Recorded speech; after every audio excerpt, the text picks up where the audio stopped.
The movie begins with a brief story of the origin of the current dispensation. In the story, the Celestials were the first to emerge, with Arashem, the prime celestial being responsible for creating the sun. The universe lived in this stable state until certain unwelcome creatures, referred to as deviants, came in from outer space with a mandate to destroy humanity and everything within the universe. To stop the activities of the deviants, Arashem put together the Eternals and sent them to tackle these nuisances. In 5000 BC, somewhere in Mesopotamia, the Eternals and deviants have a showdown, with the Eternals gaining the upper hand. As each Eternal deploys their individual superpower that goes from superhuman strength to flight, speed, and more, they take down these outer-worldly visitors. The next scene reveals that it's present day. One of the Eternals, Cersei, is seen. She's a teacher now. She's also in a relationship with a fellow teacher, Dane. As much as he loves Cersei, she seems to have a mysterious vibe around her,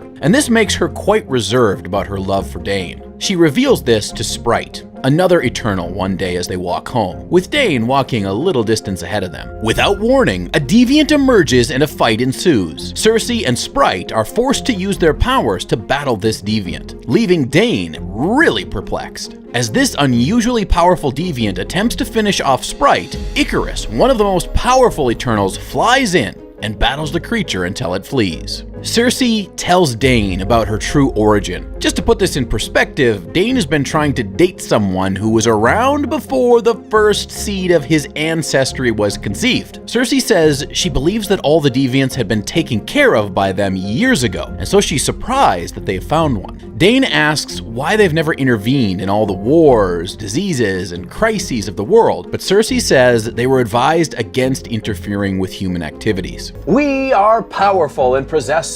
They have been left on Earth to watch over the affairs of humans, although they do not interfere. Dane asks about the impressive male figure who dove in to drive off the deviant, and Cersei tells him that they both had a relationship that lasted for 50 centuries. Yes, you heard that right, 5,000 years. However, Icarus got up and left abruptly one day and was never seen until now. When Cersei and Sprite meet up with Icarus, they explain to him that the deviant they fought was able to fight them, heal itself, and possessed an unusual level of strength. Icarus believes that it would be a good idea to gather the team together. Cersei agrees and asks that they start with Ajax, their team lead. A flashback reveals that back in the year 575 BC in Babylon, the Eternals were fighting off another attack by the deviants. Ajax is seen communicating with Arashem. She tells him about the progress that the inhabitants of the earth are making and believes that the planet may be a great place because of the people on it. Arashem, however, reminds her of her purpose on Earth. Here it is also seen that Cersei and Icarus got married, with Drigg and Makari also being seen close to each other. As the scene returns to the modern day, Icarus, Cersei, and Sprite are seen driving off to find Ajax. As they get to her home, they find her lying lifeless in the open with her house destroyed. The others conclude that it's obvious that the same deviant had come after her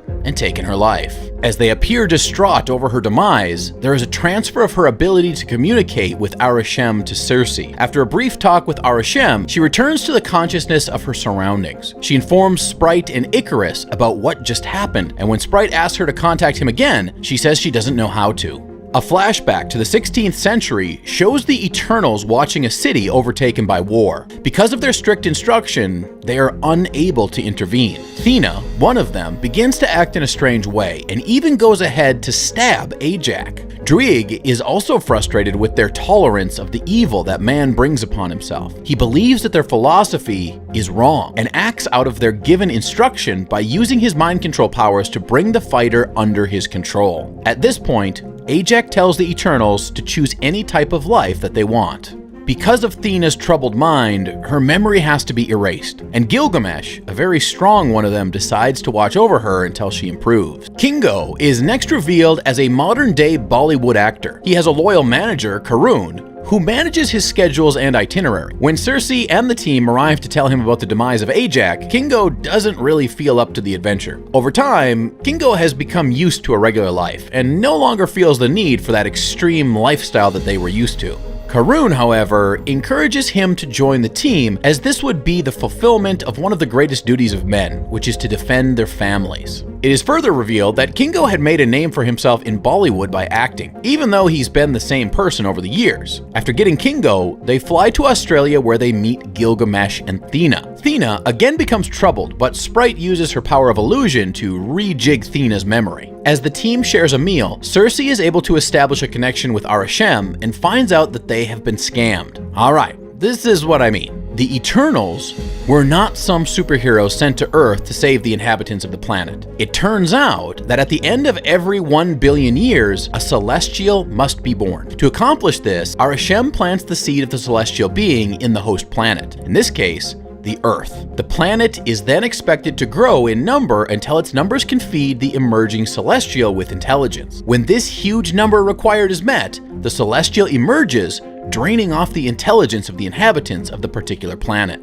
The deviants, however, began to attack humans, so the Eternals were sent to eliminate the deviants so the population of the human race could grow and form the needed number for the celestial to be born. In this case, Tiamat, the celestial to be born. Unfortunately, whenever any celestial is born, the host planet is destroyed. Cersei is also made to understand that Earth is not their first mission, and they have been helping celestials be born for quite some time. After every successful celestial birth, their memories are reset. Again, he tells them that they were not born in Olympia, but they're programmed. Arishem ends by telling her not to fail him, as she is now the Prime Eternal. Cersei returns to the table to tell her team what she just learned. They are distraught by the news and want to know if they should stop the emergence of the Celestial. Icarus, however, says to gather everyone before they decide on what to do. The team next goes to Amazon, where they find Druig. He now has a village of whose inhabitants are pretty much under his control. Druig still has some misgivings about the team and walks out on them. A series of conversations reveal that Sprite is in love with Icarus, but cannot tell him how she feels. Icarus, on the other hand, is seen trying to explain to Cersei why he left. However, before he's able to, a deviant appears and carries him off.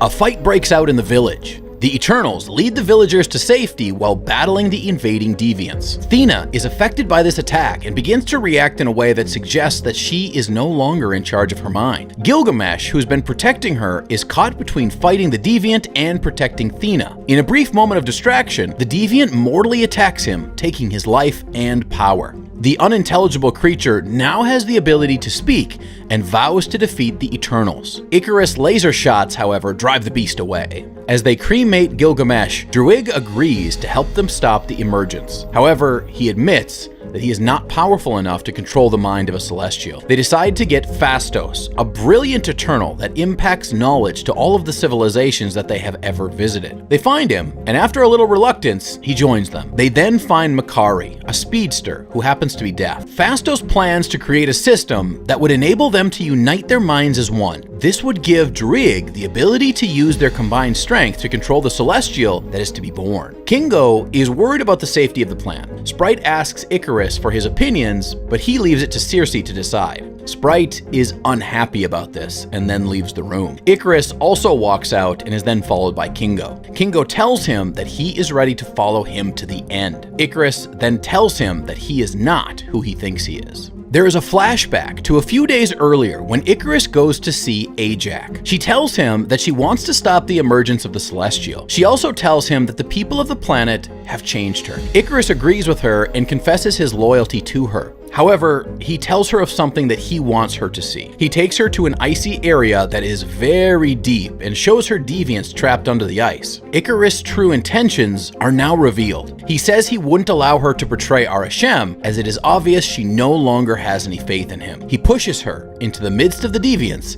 as they attack her. Icarus is next seen telling Cersei that he wishes she didn't plan to interfere with the emergence. Cersei senses that the emergence has begun, and Phastos asks Makari to find out where the Celestial is to emerge from. She speeds off to do so. Meanwhile, Icarus returns to the room, now dressed in his suit, and he destroys Phastos' device for unifying their minds. He tells them that he was responsible for Ajax's demise, but it was something that had to be done. Makari returns with the location of the Celestial to be born. Icarus practically warns them against interfering with the emergence before leaving. Sprite also goes with him. Kingo backs down from fighting, and Droog asks that they get a backup plan in the event that they have to fight against Icarus. Phastos takes the device that helps Cersei to communicate with Arishem and uses it to forge bracelets that keeps them connected. The emergence begins, but the Eternals battle to stop it with Icarus, who is really one of the strongest among them, fighting against the rest of them. Cersei goes to the spot of the emergence and begins to freeze the Celestial, but Icarus appears and almost takes her life before changing his mind and joining their mind union. In the end, they are able to stop the emergence of Tiamat. Icarus apologizes to the team and flies off to the sun. Yikes, that must really hurt. Sprite decides to become a human so she can grow and have a normal life, while Cersei also returns to her relationship with Dane. As the movie ends, the clouds are seen parting as Arishem himself shows up and takes Cersei and the other Eternals remaining on Earth. It turns out that there would be repercussions for their disobedience.